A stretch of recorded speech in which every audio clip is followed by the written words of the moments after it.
আপনারা দেখছেন news now, খবরের নতুন ভাষা।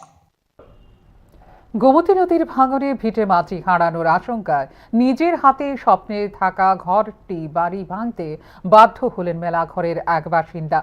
নদী ভাঙনের আতঙ্কে শুধু একটি পরিবার নয়, মেলাঘর পৌরসভার 7 ও 8 নম্বর ওয়ার্ডের প্রায় 300টি পরিবার আজ চরম অনিশ্চয়তার মধ্যে দিন কাটাচ্ছে। টানা কয়েকদিনের ভারী বর্ষণে ফুলে ফেঁপে উঠেছে গোমতী নদী, আর তার জেরেই মেলাঘর পৌরসভার 8 নম্বর ওয়ার্ডের বক্সিবাড়ি এলাকায় তীব্র আকার নিয়েছে নদী ভাঙন। নদী গর্ভে তলিয়ে যাওয়ার আশঙ্কায় নিজের হাতে স্বপ্নের পাকা বাড়ি ভেঙে অন্যত্র সরিয়ে নিতে বাধ্য হয়েছেন স্থানীয় বাসিন্দা ইসমাইল মিয়া। ইসমাইল মিয়ার দাবি, বাড়ি নির্মাণের সময় নদী অনেক দূরে ছিল, কিন্তু বছর ভাঙতে ভাঙতে এখন গোমতী নদী তার বাড়ির একেবারে দোরগোড়ায় পৌঁছে গেছে। এর আগেও নদী ভাঙনে একটি বাড়ি হারিয়েছেন তিনি। এবার শেষ সম্বলটুকু বাঁচানোর লড়াইয়ে নেমেছেন পরিবারের সদস্য ও স্থানীয়দের সহযোগিতায়। আমাদের তো আমরা তেমন লাগছে না যাইতাম তবু চেষ্টা করে চাইছি এটা নিয়ে থাই বোল্টার নিয়ে সরকার দেয় দিলে পরে বাঁচাই দিলে আমি হিসেবে রয়েছি।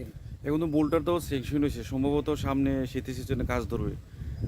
এরপরে কি আপনার গোটা রিক্সা আছে? এরপরে রিক্সে কিতে ভাঙ্গেলং লাগতেছে এত রিক্স। আপনার কি নাম? আমার নাম ইসমাইল মিয়া।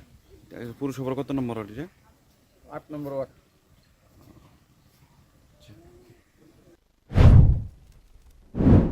শুধু ইসমাইল মিয়াই নন, মেলাঘর পৌরসভার 7 ও 8 নম্বর ওয়ার্ডের নদী সংলগ্ন প্রায় 300টি পরিবার একই আতঙ্কে দিন কাটাচ্ছেন।